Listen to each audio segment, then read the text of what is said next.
Hello mga ka-idol, no? Select natin CapCut. Then select new project. Then hanapin ang video na kailangan nating i-edit. Select yan na video. Ngayon, add one. Pag naka-add one na si idol, ito na po yung video niya. I-play lang natin idol, no? Kung wala kayong CapCut idol, pwede kayo na mag-download sa Play Store. Play lang natin idol, no? Paki-share, paki-follow naman idol, no? Sa kung tutorial, no? And thank you for watching mga idol, no? Select natin yung CapCut idol, then delete. Pag naka-delete na si idol, no? Hanapin natin ang aspect ratio, no? Then 9:16. Select ang 9:16 pang reels, then check na may gilid. Then i-back na natin na yung video idol, no? Kaya maghanap po tayo ng background. I-highlights lang natin idol, no?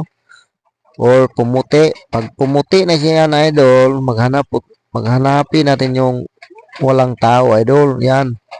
Then split natin na yung idol. Yung pang highlights, then delete. Pag naka-delete na siya idol, ito na po yung video na idol, no? Naglinis po tayo, no? Maghanap po tayo ng background idol. Yan. Yan. I-highlights natin idol, no? O pumuti, din split. Pag naka-split na siya idol, no? Mintras nakaputi na siya idol, no? Or naka-highlights, no? Hanapin natin yung overlay. Yung overlay ba? Yan. Then, ilong press lang idol, no? Then, i-drag lang pa. Ipantay lang natin idol, no? Yan, pantay na siya idol, no? Dayon, i-scroll natin yung video idol. Kaya maghanap po tayo saan tayo mag-umpisa. Yan. Diyan. Pag naka-highlight sa idol or nakaputi, i-split lang natin, no? Yung sa pangunahan, highlights, din delete. Din natin yung kailangan ng video. Diyan, long press naman idol, no? Then drag, pantay lang. Yan. Yan. I-scroll lang natin yung video idol, no? Kay saan tayo gustong matapos sa ating video, no? Idol, no? Yan. Diyan. Atras pa. Diyan, sa akin, diyan.